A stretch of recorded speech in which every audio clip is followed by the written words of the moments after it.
Hello every one, എന്റെ പേര് ഭാഗ്യ. ഞാൻ ലേൺ വൈസിന്റെ സോഷ്യോളജി ഫാക്കൽറ്റിയാണ്. അപ്പോൾ ഇന്ന് നോക്കാൻ പോകുന്നത് അർബൻ സോഷ്യോളജി എന്ന പേപ്പറിലെ സെക്കൻഡ് യൂണിറ്റ് ആയിട്ടുള്ള urban centre, urbanisation and urban group.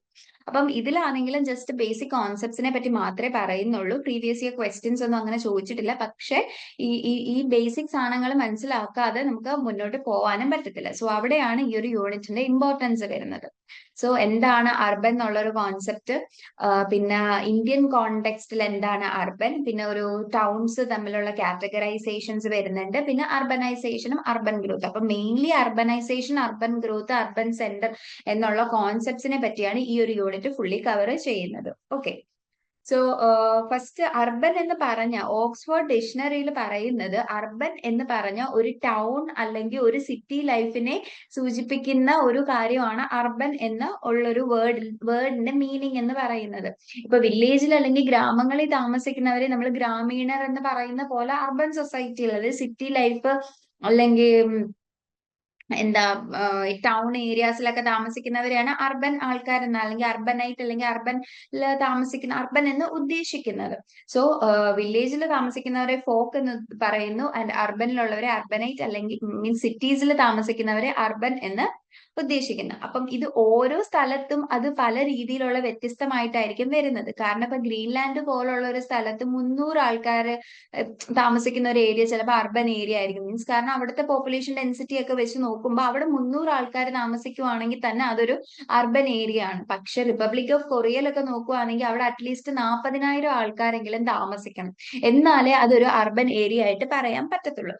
അപ്പം ഈ അർബൻ എന്നുള്ള ഒരു കോൺസെപ്റ്റ് ഓരോ രാജ്യത്തിന്റെ ഘടന അനുസരിച്ചിട്ട് മാറിക്കൊണ്ടിരിക്കും. ഓക്കെ, സോ അതാണ് ബേസിക് കോൺസെപ്റ്റ് എന്ന് പറഞ്ഞാൽ. ഇപ്പൊ സിറ്റി അല്ലെങ്കിൽ ഒരു ടൗൺ ലൈഫ് നമുക്കറിയാം എന്താ സിറ്റി എന്താ ടൗൺ എന്നൊക്കെ. ഇപ്പൊ ട്രിവാൻഡ്രം എന്ന് പറയുന്നത്, അപ്പൊ ട്രിവാൻഡ്രം താമസിക്കുന്ന എല്ലാവരും എന്ന് പറയുന്നത് ഒരു സിറ്റി ലൈഫ് ഫോളോ ചെയ്യുന്നവരാണ് അല്ലെ. അപ്പൊ അർബൻ ഒരു അർബൻ സിറ്റി ടൗൺ ആ ഒരു കോൺസെപ്റ്റിലാണ് വരുന്നത്. ഇനി ഓരോന്നിനും ഓരോ ടൈപ്പ് ഓഫ് ക്ലാസിഫിക്കേഷൻസ് വരുന്നുണ്ട്. ഈ അർബൻ ഏരിയാസിനെ ക്ലാസിഫൈ ചെയ്യുന്നത് ഒന്നാമത്തെന്ന് പറഞ്ഞാൽ മൈനർ സിവിൽ ഡിവിഷന്റെ ബേസിൽ ക്ലാസിഫൈ ചെയ്യാം. അതായത് ലോക്കൽ സെൽഫ് ഗവൺമെന്റ് എത്ര പേര് താമസിക്കുന്നുണ്ട് അല്ലെങ്കിൽ എത്ര പേര് കൃഷി ചെയ്യുന്നുണ്ട്, ആ രീതിയിൽ വെച്ചിട്ട് ഡിവൈഡ് മീൻസ് നമുക്ക് ക്ലാസിഫൈ ചെയ്യാം. ഓക്കെ, ഒരു സ്ഥലത്ത് ഒരു 50% ഓഫ് ആൾക്കാരാണ് കൃഷി ചെയ്യുന്നത്, അല്ലെങ്കിൽ ഒരു 75% ഓഫ് ആൾക്കാരും കൃഷി ചെയ്യുവാണെങ്കിൽ നമുക്ക് ആ ഒരു ഏരിയ നമുക്ക് വില്ലേജ് ആയിട്ട് പറയാൻ പറ്റും. അപ്പൊ അങ്ങനെ എത്ര പേര് ചെയ്യുന്നു, എത്ര പേര് ചെയ്യുന്നില്ല, അതിന്റെ പേരിൽ പിന്നെ എത്ര പേര് താമസിക്കുന്നു. ഇത്ര ഇപ്പൊ 5,000 പേര് താമസിക്കുവാണെങ്കിൽ ഓക്കെ, അതൊരു അർബൻ ഏരിയ. മീൻസ് ഇത്ര സ്ഥലത്ത് ഒരു ഒരു ലിമിറ്റഡ് സ്പേസിൽ കുറെ പേര് താമസിക്കുമ്പോൾ അത് കൂടുതലും സിറ്റി ആയിരിക്കും. അപ്പം അങ്ങനെയുള്ള ആ ഒരു നമ്പർ ഓഫ് ഇൻഹാബിറ്റൻസിന്റെ ബേസിൽ പിന്നെ ടൈപ്പ് ഓഫ് ലോക്കൽ ഗവൺമെന്റിന്റെ, ഇപ്പൊ പഞ്ചായത്താണോ മുനിസിപ്പാലിറ്റി ആണോ അങ്ങനെയുള്ള രീതിയിൽ വരുന്നത്. പിന്നെന്ന് പറയുന്നത് അഡ്മിനിസ്ട്രേറ്റീവ് സെന്റർ, നേരത്തെ പറഞ്ഞ റൂറൽ ഏരിയാസ് ഉണ്ട്, അർബൻ ഏരിയാസ് ഉണ്ട്. അപ്പം റൂറൽ എന്ന് പറയുമ്പോഴും ഈ ഒരു ക്ലാസിഫിക്കേഷൻ തന്നെയാണ് വരുന്നത്. ഗ്രാമത്തിലുള്ള ആ ഒരു ഏരിയാസിനെ നമുക്ക് റൂറൽ ഡിവിഷനെ അത് അർബൻ ആകുന്നു. മീൻസ് ആ ഒരു പാറ്റേൺ ഇങ്ങനെ ഫോളോ ചെയ്യുക. അല്ല, അർബനൈസേഷൻ എന്ന് പറയുമ്പോൾ ഇന്ത്യ എന്ന് പറയുന്നത് ഫസ്റ്റിലെന്ന് പറഞ്ഞ ഒരു റൂറൽ സൊസൈറ്റി ആയിരുന്നു. പക്ഷെ അവിടെ ഇങ്ങനെ അർബനൈസേഷൻ ഇങ്ങനെ വന്നു. അർബനൈസേഷൻ എന്ന് പറഞ്ഞാൽ റൂറൽ ഏരിയയിൽ നിന്ന് അർബൻ ആവുന്ന ആ ഒരു പ്രോസസ്സ്, ആ അർബനൈസേഷൻ എന്ന് പറയുന്നത്. പിന്നെന്ന് പറഞ്ഞാൽ സൈസ് ലൊക്കാലിറ്റീസ്, ഇപ്പൊ മുനിസിപ്പാലിറ്റീസ് ഉണ്ട്, മുനിസിപ്പൽ കോർപ്പറേഷൻസ് ഉണ്ട്. മീൻസ് അഡ്മിനിസ്ട്രേറ്റീവ് മീൻസ് ഭരിക്കാൻ വേണ്ടിയുള്ള ഒരു കൺവീനിയൻസിന് വേണ്ടി നമ്മൾ ലൊക്കാലിറ്റിയുടെ ബേസിലും ക്ലാസിഫൈ ചെയ്യാറുണ്ട്. So administrative centres for minor rural division as urban and the reminder of the division as rural. Like കുറച്ച് ഇതിനെ റൂറൽ ആകുന്നു, റൂറൽ ഏരിയ അർബൻ ഏരിയ. നമ്മളിപ്പോ ഓരോ ആപ്ലിക്കേഷൻ ഒക്കെ ഫില്ല് ചെയ്യുമ്പോഴും നമുക്ക് കാണാം റൂറൽ ഏരിയയിൽ നിന്നാണോ അർബൻ ഏരിയയിൽ നിന്നാണോ എന്ന് ചോദിക്കുമ്പോൾ നമുക്ക് അതിനുള്ള ആൻസർ അറിയാം അല്ലെ. കാരണം നമ്മുടെ ആ ഒരു ലൈഫ് സ്റ്റൈൽ വെച്ചിട്ട് നമുക്കത് പറയാൻ പറ്റും. അപ്പൊ അങ്ങനെയുള്ള ക്ലാസിഫിക്കേഷൻ വരുന്നുണ്ട്.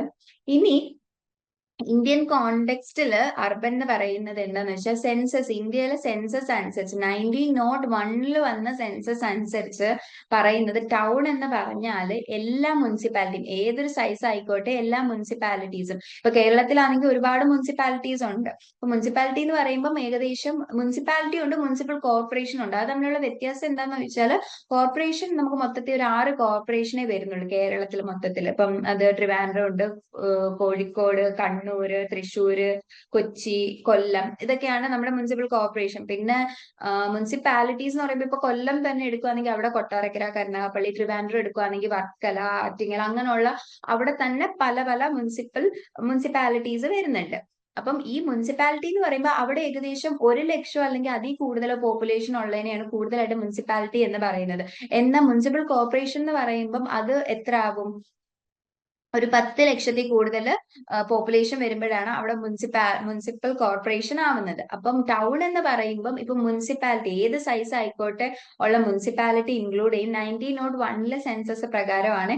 പിന്നെ civil lines not included within the municipal limits. ഈ മുനിസിപ്പാലിറ്റിയിൽ ഇൻക്ലൂഡ് ചെയ്യാത്ത സിവിൽ ലൈൻസ്, അതായത് ആൾക്കാർ താമസിക്കുന്ന റെസിഡൻഷ്യൽ ഏരിയ, അങ്ങനെയുള്ള കാര്യങ്ങൾ.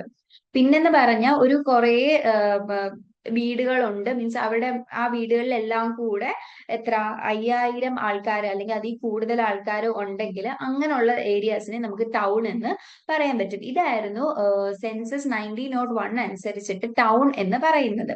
പിന്നെ ടൗൺ എന്ന് പറയുമ്പം ഇപ്പൊ നമുക്കറിയാം മുനിസിപ്പാലിറ്റി ഉണ്ട്, മുനിസിപ്പൽ കോർപ്പറേഷൻസ് ഉണ്ട്, ഓരോ കണ്ടോൺമെന്റ്സ് ഉണ്ട്, അങ്ങനെയുള്ള നോട്ടിഫൈഡ് ടൗൺ ഏരിയ കമ്മിറ്റി, ഇതെല്ലാം കൂടി ഇൻക്ലൂഡ് ചെയ്യുന്നതിനെയാണ് ടൗൺ എന്ന് ഇപ്പൊ പറയുന്നത്. പിന്നെ മറ്റ് ഇനി ഒരു ക്രൈറ്റീരിയ അനുസരിച്ച് നോക്കുവാണെങ്കിൽ ഒരു 5000 ആൾക്കാർ താമസിക്കുന്ന, മിനിമം 5000 പേരെങ്കിലും വേണം. ഓക്കെ, കുറഞ്ഞത് ഒരു 5000 പേരെങ്കിലും താമസിക്കുന്ന 75% ഓഫ് മെയിൽ വർക്കിംഗ് പോപ്പുലേഷൻ, ആണുങ്ങളുടെ ഇത് വെച്ചിട്ടാണ് പറയുന്നത്. സെൻസസ് അനുസരിച്ചിട്ട് അർബൻ അല്ലെങ്കിൽ ടൗൺ എന്ന് പറയുന്ന ആ ഒരു കോൺസെപ്റ്റ് ഡിഫൈൻ ചെയ്യുന്നത് എങ്ങനെ ഒരു സ്ഥലത്തെ അർബൻ ആയിട്ട് കൺസിഡർ ചെയ്യാം. ഒന്നാമത്തേത്, ആ സ്ഥലത്ത് 5000 ആൾക്കാരെങ്കിലും താമസിക്കണം, മിനിമം 5000 അല്ലെങ്കിൽ അതിൽ കൂടുതലോ ഉണ്ടെങ്കിൽ അത് അർബൻ ഏരിയ ആണ്. പിന്നെന്ന് പറഞ്ഞാൽ അതിൽ 75%, ഈ 5000-ത്തിലുള്ളതിൽ ആണുങ്ങളുണ്ടല്ലോ, അതിൽ മെയിൽ വർക്ക് ചെയ്യുന്ന ആണുങ്ങളുടെ പോപ്പുലേഷനിലെ 75% ആൾക്കാരും അഗ്രികൾച്ചർ അല്ലാത്ത ജോലികൾ വേണം ചെയ്യാൻ. അഗ്രികൾച്ചർ ആണെങ്കിൽ അതെന്തായിരിക്കും? റൂറൽ ഏരിയ ആയിട്ട് മാറുന്നതായിരിക്കും. അപ്പം ഒരു 75%-ത്തിൽ കൂടുതൽ ആണുങ്ങള് വർക്ക് ചെയ്യുന്നത് നോൺ അഗ്രികൾച്ചറൽ പെർസ്യൂട്ട്സ് ആണെങ്കിൽ അതിനെ നമുക്ക് അർബൻ എന്ന് പറയാൻ പറ്റും. പിന്നെന്ന് പറഞ്ഞാൽ ഡെൻസിറ്റി ഓഫ് പോപ്പുലേഷൻ 400 പേഴ്സൺസ് എങ്കിലും ഒരു സ്ക്വയർ കിലോമീറ്ററിൽ വരണം. അപ്പൊ പോപ്പുലേഷൻ ഡെൻസിറ്റി എന്ന് പറഞ്ഞാൽ എന്താ? ജനസാന്ദ്രത, അതായത് എത്ര പേര് ഒരു പ്രത്യേക സ്പേസിനുള്ളിൽ എത്ര പേര് താമസിക്കുന്നു എന്ന് കാണിക്കുന്നതാണ് ഡെൻസിറ്റി ഓഫ് പോപ്പുലേഷൻ. അതെന്ന് പറയുന്നത് 400 ആൾക്കാർ ഒരു സ്ക്വയർ കിലോമീറ്ററിൽ താമസിക്കുവാണെങ്കിൽ, ലൈക്ക് ഇപ്പം പോപ്പുലേഷൻ ഡെൻസിറ്റി കൂടുതലെന്ന് പറഞ്ഞാൽ വളരെ കുറഞ്ഞ സ്പേസിൽ ഒരുപാട് ആൾക്കാർ താമസിക്കുവാണെങ്കിൽ നമുക്ക് ഹൈ പോപ്പുലേഷൻ ഡെൻസിറ്റി എന്ന് പറയാൻ പറ്റും. അപ്പം ഒരു അറ്റ്ലീസ്റ്റ് 400 ആൾക്കാരെങ്കിലും ഒരു സ്ക്വയർ കിലോമീറ്ററിൽ താമസിക്കണം. അങ്ങനെയുള്ള 3 കണ്ടീഷൻസ് സാറ്റിസ്ഫൈ ചെയ്യുവാണെങ്കിൽ അതിന് ടൗൺ അല്ലെങ്കിൽ അർബൻ എന്നുള്ള ഒരു രീതിയിലാണ് സെൻസസിൽ കാണുന്നത്. ഇനി categories of towns according to Indian census. അപ്പൊ ഇന്ത്യൻ സെൻസസ് അനുസരിച്ചിട്ട് കാറ്റഗറൈസ് ചെയ്യുന്നതെന്ന് പറഞ്ഞാൽ, ഒന്നാമത് സിറ്റി. സിറ്റി എന്ന് പറയുന്നത് 1 ലക്ഷത്തിൽ കൂടുതൽ ആൾക്കാർ താമസിക്കുവാണെങ്കിൽ അതിനെ നമുക്ക് സിറ്റി എന്ന് പറയാൻ പറ്റും. പിന്നെ ടൗൺ ഗ്രൂപ്പ് ഉണ്ട്. ടൗൺ എന്ന് പറയുമ്പം നമുക്കറിയാം, ഇപ്പൊ കേരളത്തിൽ നമ്മളിങ്ങനെ ട്രാവൽ ചെയ്ത് പോകുമ്പോൾ ഒരു 5 മിനിറ്റ് കൂടുമ്പോൾ ഫുള്ളി റൂറലോ അല്ലെങ്കിൽ ഫുള്ളി സിറ്റി ആയിട്ടുള്ള ഒരു സ്ഥലം നമുക്ക് അങ്ങനെ കാണാൻ പറ്റില്ല അല്ലെ. ഇപ്പൊ കൊച്ചി, ട്രിവാൻഡ്രം അങ്ങനെയുള്ള സ്ഥലങ്ങളിൽ നമുക്ക് ഫുള്ളി ഡെവലപ്ഡ് ആയിട്ട് ഇപ്പൊ മെട്രോയുടെ ഒക്കെ സൈഡിൽ വരുവാണെങ്കിൽ ഫുൾ ആ ഒരു കാണാൻ പറ്റും. പക്ഷേ നമ്മൾ നോർമലി ഒരു യാത്ര പോകുമ്പോൾ ഒരു 5 മിനിറ്റ് കൂടുമ്പോൾ നമുക്ക് ഓരോ ടൗണുകൾ കാണാൻ പറ്റും അല്ലെ. അപ്പം ഈ ടൗൺ എന്ന് പറയുന്നത് അത് റൂറൽ ഏരിയാസ് ആയിരിക്കും, ഗ്രാമങ്ങളായിരിക്കും, എന്നാലും അവിടെ എന്തോ ഉണ്ട്, ഒരു ടൗൺ പോലുള്ളൊരു അറ്റ്മോസ്ഫിയർ, മീൻസ് ആ ഒരു കൺസ്ട്രക്ഷൻസും ഒക്കെ ഉണ്ട് അല്ലെ. സോ അപ്പൊ ടൗൺ ഗ്രൂപ്പ് എന്ന് പറഞ്ഞാല്, ടൗൺ ഗ്രൂപ്പ് എന്നൊരു വേർഡ് ഉണ്ടായിരുന്നു ഇന്ത്യൻ സെൻസസിൽ. പിന്നെ അത് 1971 ആയപ്പോഴത്തേക്ക് ആ ഒരു വാക്ക് മാറ്റിയിട്ട് അർബൻ അഗ്ലോമറേഷൻ എന്ന് ആക്കിയിട്ടുണ്ട്. പിന്നെ അത് തന്നെയാണ് 1981-ലും 1991-ലും 2001-ലും എല്ലാം ഫോളോ ചെയ്ത് വന്നത്. ഈ അർബൻ അഗ്ലോമറേഷൻ എന്നൊരു നെയിമാണ്. സോ ഈ അർബൻ അഗ്ലോമറേഷൻ എന്ന് പറഞ്ഞ ഈ അർബൻ ഗ്രോത്ത് ഇങ്ങനെ കൂടിക്കൊണ്ടിരിക്കുകയാണ്. ഇപ്പൊ റൂറൽ ഏരിയാസിലാണെങ്കിലും അർബൻ ഔട്ട് ഗ്രോത്ത്സ് കൂടുന്നു, കുറെ ടൗൺസ് ഇങ്ങനെ വളർന്നുകൊണ്ടേയിരിക്കുകയാണ്. ഇപ്പം ഒരു റൂറൽ ഏരിയാസിൽ നോക്കുവാണെങ്കിൽ, ഇപ്പൊ റൂറൽ എന്ന് ഉദ്ദേശിക്കുമ്പോൾ നമ്മളൊരു ഗ്രാമപ്രദേശം, ഭയങ്കര നേച്ചർ ഭംഗി, അഗ്രികൾച്ചർ അങ്ങനെയൊക്കെ ഉള്ള ഒരു ഇത് നോക്കുവാണെങ്കിലും അവിടെയും ഷോപ്സ് ആണെങ്കിലും ഒരു ജംഗ്ഷൻ കാണും, അവിടെ കിട്ടേണ്ട എല്ലാം, മീൻസ് ഷോപ്സ് ആയിക്കോട്ടെ, സ്കൂൾ ആയിക്കോട്ടെ, ഇങ്ങനെയുള്ള എല്ലാ കാര്യങ്ങളും ആ ഒരു സ്ഥലത്ത് കാണും. അപ്പൊ അങ്ങനെയുള്ള ആ ഒരു അർബൻ സ്പ്രെഡ് ഇങ്ങനെ കൂടിക്കൊണ്ടിരിക്കുകയാണ്. മീൻസ് അർബൻ ഔട്ട് ഗ്രോത്തും അതിന്റെ ഭാഗമായിട്ട് വരുന്നത്. മീൻസ് അർബൻ ഔട്ട് ഗ്രോത്ത് എന്ന് പറഞ്ഞാൽ ആ ഒരു അർബൻ ഗ്രോ ചെയ്യുന്നു. ഓരോന്ന് റൂറലിൽ നിന്നും ആ ഒരു ഏരിയ മാറി അർബനിലോട്ട് ആവുന്ന ആ ഒരു ഗ്രോത്ത് ഇങ്ങനെ നടന്നുകൊണ്ടിരിക്കുന്നത്. അപ്പൊ അങ്ങനെയുള്ളതിനെയാണ് അർബൻ അഗ്ലോമറേഷൻ എന്ന് പറയുന്നത്. ഇനി പിന്നെ അതുപോലെ തന്നെ ഈ railway colonies, university campus, port areas, military campus, ഇതൊക്കെ കൂടുതലും കാണുന്നത് ഒന്നുകിൽ ഒരു ടൗൺ ഏരിയ അല്ലെങ്കിൽ സിറ്റി ഏരിയാസിലാണ്. ഇപ്പം നമ്മുടെ സെൻട്രൽ യൂണിവേഴ്സിറ്റീസ് നോക്കുവാണെങ്കിൽ ഇപ്പൊ സെൻട്രൽ യൂണിവേഴ്സിറ്റി പഞ്ചാബ്, രാജസ്ഥാൻ, ഇങ്ങനെയുള്ള ഏരിയാസ് മീൻസ് ഇങ്ങനെയുള്ള യൂണിവേഴ്സിറ്റീസ് ഒക്കെ ആദ്യം മീൻസ് അവര് ബിൽഡ് ചെയ്തേക്കുന്നത് റൂറൽ ഏരിയാസിലാണ്. ഇപ്പം സെൻട്രൽ യൂണിവേഴ്സിറ്റി ഓഫ് പഞ്ചാബിന്റെ കാര്യം പറയുകയാണെങ്കിൽ അതെവിടാ, അത് ആക്ച്വലി ബുദ്ധ എന്ന് പറഞ്ഞ ഒരു വില്ലേജ്, ഭട്ടിൻഡ എന്ന് പറഞ്ഞ ഡിസ്ട്രിക്റ്റില്, ഭട്ടിൻഡ ഒരു സിറ്റി പോലെ ഒരു ഏരിയ തന്നെയാണ്. പക്ഷെ ഭട്ടിൻഡ സിറ്റിയില് ബുദ്ധ എന്ന് പറഞ്ഞ ഒരു വില്ലേജ്, അതായത് സിറ്റിയിൽ നിന്നും ഒരു 25 കിലോമീറ്റർ മാറി ബുദ്ധ എന്ന് പറഞ്ഞൊരു വില്ലേജിലാണ് ആ ഒരു യൂണിവേഴ്സിറ്റി നിൽക്കുന്നത്. പക്ഷെ ആ ഒരു യൂണിവേഴ്സിറ്റി വന്ന ടൈം ബുദ്ധ ഒരു റൂറൽ ഏരിയ ആയിരുന്നു. പക്ഷേ യൂണിവേഴ്സിറ്റി ഇപ്പൊ ഇത്രയും വർഷങ്ങളായിട്ട് വന്നതിന് ശേഷം ഒരുപാട് ഡെവലപ്മെന്റ്സ് അവിടെ നടന്നിട്ടുണ്ട്. അവിടെ ഇപ്പൊ ഒരുപാട് ഷോപ്പുകൾ വന്നിട്ടുണ്ട്. ഇപ്പൊ അവിടെ പിസ്സ ഷോപ്പ്, അങ്ങനെയുള്ള പല ഷോപ്പുകളും ഇപ്പം അവിടെ ഉണ്ട്. അപ്പൊ അതിനെ ഒരു നമുക്കിപ്പോ ബുദ്ധ എന്ന് പറഞ്ഞ ആ ഒരു വില്ലേജ് ഇപ്പൊ ഒരു ടൗൺ ആയി മാറിയിരിക്കുകയാണ്. അതുപോലെ തന്നെ ഈ റെയിൽവേ കോളനീസും ക്യാമ്പസും ഒക്കെ കൂടുതലും വരുന്നത് എങ്ങനെ, ഈ സിറ്റി അല്ലെങ്കിൽ ടൗൺ ഏരിയാസിലാണ്. ഈവൻ ഇപ്പം അങ്ങനെയുള്ള ഏരിയാസിലല്ല, വേറെ ഇപ്പൊ ഇപ്പൊ പറഞ്ഞ എക്സാമ്പിൾ പോലെ വില്ലേജ് ഏരിയാസിലാണ് വരുന്നത് എങ്കിലും അതിന്റെയൊക്കെ ഇൻഫ്ലുവൻസ് വെച്ച് റൂറൽ ഡെവലപ്മെന്റിന് കാരണമാവുകയും അതൊരു സിറ്റി ടൗൺ പോലൊരു ഒരു ടൗൺ ഏരിയ പോലൊക്കെ ആവുന്നതും ആണ്. ഓക്കെ, സോ ഇതാണ് സിറ്റീസ്. ഇനി ഈ ഒരു അർബനൈസേഷൻ അല്ലെങ്കിൽ അർബൻ ഗ്രോത്തിന്റെ ഹിസ്റ്റോറിക്കൽ ബാക്ക്ഗ്രൗണ്ട് നമുക്ക് നോക്കാം. അപ്പൊ ആദ്യം തന്നെ നമുക്കറിയാം ഇന്ത്യയില് ഇൻഡസ് വാലി സിവിലൈസേഷൻ 2500 BC നടന്നതാണ്. ആ സമയത്ത് തന്നെ ഇങ്ങനെ ഒരു ഓരോ നമുക്ക് പുതിയ പുതിയ ഓരോ കണ്ടുപിടുത്തങ്ങൾ അല്ലെങ്കിൽ വീട് വെക്കുന്നത്, ഇപ്പൊ മോഹൻജദാരോ, ഹാരപ്പ സൈറ്റ്സിലൊക്കെ നമുക്ക് കാണാൻ പറ്റും 2 നിലയുള്ള വീടുകളൊക്കെ അന്നേ ഉണ്ടായിരുന്നു.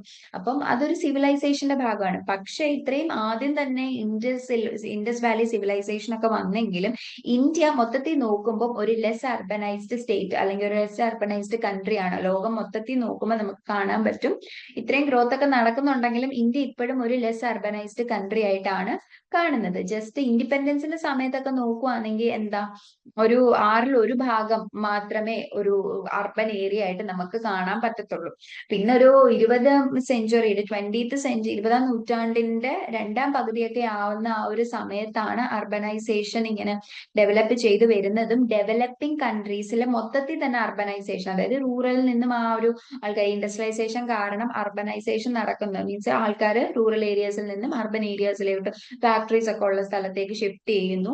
അപ്പൊ അവിടെ ആ ഒരു ഗ്രോത്ത് നടക്കുന്നതെന്ന് പറഞ്ഞാൽ കൂടുതലും രണ്ടാം പകുതിയോടെ കൂടെയാണ്, അതായത് 20th സെഞ്ചുറിയുടെ ലേറ്റർ ഹാഫിലാണ് ഇതൊക്കെ നടക്കുന്നത്.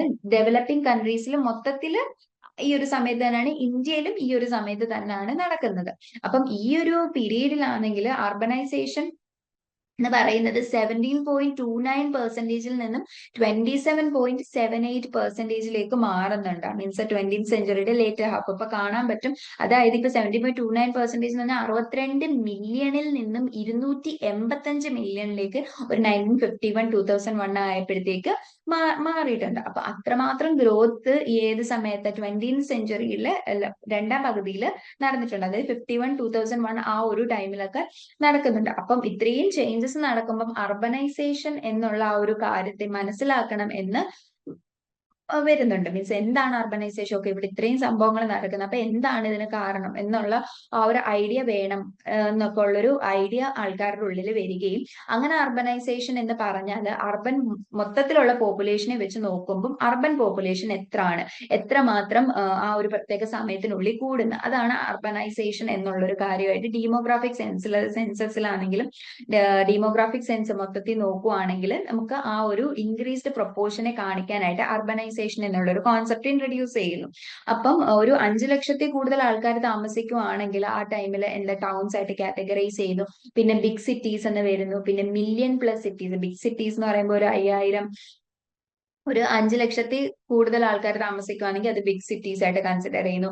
മില്യൺ പ്ലസ്, അതായത് 1 മില്യൺ അല്ലെങ്കിൽ 10 ലക്ഷത്തിൽ കൂടുതൽ ആൾക്കാർ താമസിക്കുകയാണെങ്കിൽ അതിനെ ബിഗ് സിറ്റീസ് മീൻസ് ഒരു special category million plus cities എന്ന് പറഞ്ഞ് കാറ്റഗറൈസ് ചെയ്യുന്നു. പിന്നെ 1880 തൊട്ട് 1960 വരെ ആവുകയാണെങ്കിൽ പോപ്പുലേഷൻ 3 to 33% നിന്ന് ആവുന്ന പോപ്പുലേഷൻ, ടോട്ടൽ അർബൻ പോപ്പുലേഷൻ 3 നിന്ന് 33% കൂടുന്ന. ആൻഡ് ബിഗ് സിറ്റീസിലാണെങ്കിൽ 1.7 നിന്നും 20%, മീൻസ് ആ ഒരു 80 വർഷത്തിന്റെ ഗ്യാപ്പിൽ തന്നെ ഇത്രമാത്രം വ്യത്യാസം വരുന്നു. അപ്പൊ അർബനൈസേഷൻ ഇങ്ങനെ ഭയങ്കര ഡെവലപ്ഡ് ആയിട്ട്, മീൻസ് അങ്ങനെ അർബനൈസേഷൻ മീൻസ് അർബൻ സിറ്റീസ് കൂടുതലായിട്ട് വന്നുകൊണ്ടിരിക്കുന്നു. ഓക്കെ, അപ്പൊ അർബനൈസേഷൻ എന്ന് പറയുന്നത്, അതായത് ഇപ്പൊ ഇൻഡസ്ട്രിയലൈസേഷൻ വന്ന് റൂറൽ ഏരിയയിൽ നിന്ന് പോകുന്ന ആ ഒരു പ്രോസസ്സ് എന്ന് പറയുന്നത് കുറച്ച് സ്ലോ ആയിരുന്നു. പക്ഷെ അർബൻ ഗ്രോത്ത് മീൻസ് അങ്ങനെ വന്ന ആൾക്കാരെ അവിടെ നിന്ന് ഗ്രോ ചെയ്യുന്ന അവരുടെ ആ ഒരു ഗ്രോത്ത് എന്ന് പറയുന്നത് ഭയങ്കര പെട്ടെന്ന് തന്നെ ആയിരുന്നു. അപ്പം ബിഗ് സിറ്റീസ് എന്നൊക്കെ പറയുന്നതെന്ന് പറഞ്ഞ ഗ്രോത്ത് ഡെവലപ്മെന്റ്, ഇപ്പൊ ഒരു ഫാക്ടറി ഉണ്ടായിരുന്ന സ്ഥലത്താണെങ്കിൽ ഒരുപാട് ഫാക്ടറീസ് വരുന്നു, ഒരുപാട് ആൾക്കാർക്ക് ജോലി കൊടുക്കാൻ പറ്റുന്നു, അങ്ങനെ ഗ്രോത്ത് ഡെവലപ്മെന്റ് എല്ലാം വരുന്നു. പിന്നെ ഗ്ലോബൽ സിറ്റീസ് വരുന്നു. ഇപ്പൊ ന്യൂയോർക്ക്, ടോക്കിയോ എന്നൊക്കെ പറയുന്നത് ലോകം മൊത്തം അറിയപ്പെടുന്ന സിറ്റീസ് ആവുന്നു. മൊത്തത്തിലുള്ള ഒരു ട്രേഡിന്റെ ആയിക്കോട്ടെ, എക്കണോമിക് പവർ ഡൊമിനേറ്റ് ചെയ്യുന്ന ആയിക്കോട്ടെ, അങ്ങനെ വലിയ വലിയ ഡെവലപ്മെന്റ്സ് വരുന്നുണ്ട്. അപ്പൊ ഒരുപാട് കാര്യങ്ങൾ മീൻസ് ഈ അർബനൈസേഷൻ എന്ന് പറയുമ്പം എന്താന്ന് വെച്ചാൽ ഒരു സ്മോളർ കമ്മ്യൂണിറ്റിയിലുള്ള ആൾക്കാർ ലാർജർ കമ്മ്യൂണിറ്റിയിലേക്ക് ഉള്ള ഒരു ട്രാൻസ്ഫോർമേഷനെയാണ് അർബനൈസേഷൻ എന്ന് പറയുന്നത്. അതായത് അഗ്രികൾച്ചറിൽ നിന്ന് മറ്റ് സ്ട്രീംസ് ആയിട്ടുള്ള അഗ്രികൾച്ചർ മാത്രം ഫോളോ ചെയ്തിരുന്ന ഒരു കമ്മ്യൂണിറ്റി മറ്റ് മാനേജ്മെന്റ്, ട്രേഡ്, മാനുഫാക്ചർ ഇതുപോലുള്ള മറ്റ് കാര്യങ്ങളിലേക്ക് ഉള്ള ആ ഒരു കൺവേർഷൻ, അല്ലെങ്കിൽ അതിൽ നിന്നും മീൻസ് ആ ഒരു യാത്രയാണ് നമുക്ക് എന്ത് പറയാൻ പറ്റുന്നത്, ആ ആൾക്കാരുടെ ആ ഒരു മൂവ്മെന്റിനെയാണ് അർബനൈസേഷൻ എന്ന് പറയുന്നത്. അപ്പം ഈ ഒരു അർബനൈസേഷൻ കാരണം എന്ന് പറഞ്ഞാൽ ഒരുപാട് ഹെട്രോജിനസ് പോപ്പുലേഷൻ എന്ന് പറഞ്ഞാൽ ഇപ്പൊ റൂറൽ ഏരിയയിൽ താമസിക്കുന്നവർക്കാണെങ്കിൽ എല്ലാവർക്കും ഒരേ രീതിയിലുള്ള ആചാരങ്ങളായിക്കോട്ടെ, ചിന്തകളായിക്കോട്ടെ, എല്ലാം ഒരു ഹോമോജിനിറ്റി ആയിരിക്കും, ഒരു ഒത്തൊരുമയൊക്കെ ആയിരിക്കും കാണുന്നത്. പക്ഷെ അർബനൈസേഷൻ വരുമ്പോൾ പല സ്ഥലത്തു നിന്നും വന്ന ആൾക്കാരാണ് അർബൻ ഏരിയയിൽ വരുന്നത്. അപ്പൊ അങ്ങനെ നോക്കുമ്പം ഒരു ഡെൻസ് ഹെട്രോജിനസ് പോപ്പുലേഷൻ ആയിരിക്കും അവിടെ വരുന്നത്. അങ്ങനെ വരുമ്പം ഒരുപാട് ആൾക്കാർ കാണും, ഒരു ചെറിയ സ്പേസിൽ തന്നെ ഒരുപാട് ആൾക്കാർ കാണും. ഇപ്പൊ ഒരു അപ്പാർട്ട്മെന്റ് നോക്കുവാണെങ്കിൽ തന്നെ അതിൽ ഒരുപാട് ഫ്ലാറ്റ്സ് ഉണ്ട്. അപ്പൊ ആ ഒരു ഫ്ലാറ്റിനുള്ളിൽ പല ഗ്രൂപ്പ് ഓഫ് ആൾക്കാരാണ് താമസിക്കുന്നത്, പല സ്ഥലത്തു നിന്നും വന്ന് താമസിക്കുന്ന ആൾക്കാരാണ്. ഒരു വലിയ ഹെട്രോജനസ് പോപ്പുലേഷൻ ആണ്. അത് കാരണം ഒരു ന്യൂ എക്കണോമിക് ഫിനോമിനൻ തന്നെ വരുന്നുണ്ട്. അതിനെയാണ് മീൻസ് ആ ഒരു അർബൻ വേ ഓഫ് ലൈഫിനെയാണ്, അവരുടെ ആ ഒരു ലൈഫ് സ്റ്റൈൽ, ആ ഒരു രീതിയെയാണ് അർബേനിസം എന്ന് പറയുന്നത്. ഓക്കെ, ഇനി ഈ ഒരു അർബനൈസേഷൻ എന്ന് പറയുന്നത് എന്തിന്റെയൊക്കെ ബേസിലാണ് നോക്കുന്നതെന്ന് വെച്ചാൽ, ഒന്നാമത്തത് ആൾക്കാരുടെ പ്രവൃത്തികൾ, മീൻസ് എന്തൊക്കെ രീതിയിലാണ് അവര് ഓരോ കാര്യങ്ങൾ ചെയ്യുന്നത്, അവരുടെ ലൈഫ് സ്റ്റൈലിന്റെ പ്രത്യേകത, ഡ്രസ്സിങ്, ഇതൊക്കെ ഒരു ആക്ടിവിറ്റീസ്, പീപ്പിൾസ് ആക്ടിവിറ്റീസ് നോക്കുന്നത്. ഇപ്പൊ നമുക്ക് നോക്കുവാണെങ്കിൽ അർബൻ ഏരിയാസിലുള്ള ആൾക്കാരാണെങ്കിൽ, ഇപ്പം ട്രിവാൻഡ്രം ഒക്കെ നോക്കുവാണെങ്കിൽ യൂണിവേഴ്സിറ്റീസ് ഒരുപാടുള്ള ഒരു ഏരിയ ആണ്. അപ്പൊ അവിടെ എന്ന് പറഞ്ഞ നൈറ്റ് ലൈഫ് എന്ന് പറയുന്നത് ഭയങ്കര ആയിട്ട് ഉള്ള ഒരു കാര്യമാണ്. പക്ഷെ ഒരു റൂറൽ ഏരിയ പോലുള്ള ഒരു സ്ഥലത്താണെങ്കിൽ, അല്ലെങ്കിൽ ടൗൺ ആയിട്ടുള്ള നമ്മൾ സാധാരണ നമ്മുടെയൊക്കെ വീടിന്റെ പരിസരമൊക്കെ ആണെങ്കിൽ, ഒരു നോർമൽ ഒരു സ്ഥലത്താണെങ്കിൽ അവിടെ നൈറ്റ് ലൈഫ് ഒന്നുമില്ല. ഒരു പ്രത്യേക സമയം കഴിഞ്ഞാൽ എല്ലാവരും അകത്ത് തന്നെ കയറിയിരിക്കും. പക്ഷെ ട്രിവാൻഡ്രം പോലുള്ളതെന്ന് പറഞ്ഞാൽ നൈറ്റ് ലൈഫ് ആണ്. അവിടെ നൈറ്റിലായിരിക്കും ആൾക്കാർ വർക്ക് ചെയ്യുന്നത്, നൈറ്റിൽ നമുക്ക് കാണാൻ പറ്റും. ഇപ്പൊ റോഡിന്റെ കൺസ്ട്രക്ഷൻ ഒക്കെ രാത്രികളിൽ നടക്കുന്നത് വരെ കാണാൻ പറ്റും. മീൻസ് അങ്ങനെ നൈറ്റ് ലൈഫ്, ഇപ്പൊ ആൾക്കാരുടെ ആക്ടിവിറ്റീസിൽ മാറ്റം വരുന്നുണ്ട്. പിന്നെ പോപ്പുലേഷൻ അഗ്രികൾച്ചറിൽ കൂടുതൽ നിൽക്കുന്നതിന്റെ വ്യത്യാസം വരുന്നുണ്ട്. കാരണം ഒരുപാട് പേര് സിറ്റി ലൈഫിൽ അല്ലെങ്കിൽ അർബൻ ഏരിയാസിലുള്ളവരൊന്നും അഗ്രികൾച്ചർ കൂടുതൽ ഫോളോ ചെയ്യുന്നില്ല, കാരണം അവർക്ക് അതിനുള്ള സ്പേസും ഇല്ല. പിന്നെ പോപ്പുലേഷൻ ഡിസ്ട്രിബ്യൂഷൻ, ആൾക്കാരുടെ താമസം, ഇപ്പൊ അപ്പാർട്ട്മെന്റ്, ഫ്ലാറ്റ് അങ്ങനെയുള്ളതിലേക്ക് മാറിക്കൊണ്ടിരിക്കുകയാണ് അർബൻ പോപ്പുലേഷൻസ് എന്ന് പറഞ്ഞാൽ. അപ്പൊ സെറ്റിൽമെന്റ് പാറ്റേൺസ് വെച്ചിട്ട് നോക്കും. പിന്നെ പോപ്പുലേഷൻ കോൺസെൻട്രേഷനും പിന്നെ ഹ്യൂമൻ ആക്ടിവിറ്റീസിന്റെ ബേസിലും നമുക്ക് നോക്കാൻ പറ്റും. പിന്നെ urban way of life and also അതെങ്ങനെ മറ്റ് ആൾക്കാരെ ഇൻഫ്ലുവൻസ് ചെയ്യുന്നു എന്നുള്ളത്. ഇപ്പം ട്രിവാൻഡ്രത്ത് ഇവിടുന്ന് ഒരു സാധാ സ്ഥലത്ത് നിന്ന് പോയി ട്രിവാൻഡ്രം പോയി പഠിക്കുന്ന ഒരു കുട്ടിക്ക് എന്ന് പറയുമ്പം അതിന്റെ ലൈഫിൽ വരുന്ന മാറ്റങ്ങൾ എന്ന് പറഞ്ഞാൽ ഭയങ്കര വ്യത്യസ്തമായിരിക്കും. പുതിയൊരു കാഴ്ചപ്പാട്, മീൻസ് ഒരു വളരെ റൂറൽ ആയിട്ട് നിന്ന ഒരു സ്ഥലത്ത് നിന്നും ഒരു അർബൻ ഏരിയയിൽ പോയി പഠിക്കുമ്പം അതിന്റെ നമ്മൾ ഈ മൂവീസിലൊക്കെ കാണുന്ന പോലെ തന്നെ ഒരുപാട് മാറ്റങ്ങൾ വരും. അതിന്റെ കോൺസെപ്റ്റ്സ് ചേഞ്ച് ചെയ്യും, ഡ്രസ്സിങ് മാറുന്നുണ്ട്, ലൈഫ് സ്റ്റൈൽ മാറുന്നുണ്ട്, ഓരോ പുതിയ കാര്യങ്ങളെ പറ്റി മനസ്സിലാക്കാൻ പറ്റും, കൂടുതൽ ഇൻഡിപെൻഡന്റ് ആവുന്നു. ഇങ്ങനെയുള്ള ഒരുപാട് കാര്യങ്ങൾ വരുന്നുണ്ട്. അത് എന്ന് പറഞ്ഞാൽ മറ്റുള്ളവരെയും ഒരു പോപ്പുലേഷന്റെ മറ്റ് സെക്ഷൻസിനെ തന്നെ ഇൻഫ്ലുവൻസ് ചെയ്യാൻ വളരെ അധികം ഹെൽപ്പിംഗ് ആണ് ഈ അർബനൈസേഷൻ എന്ന് പറയുന്നത്.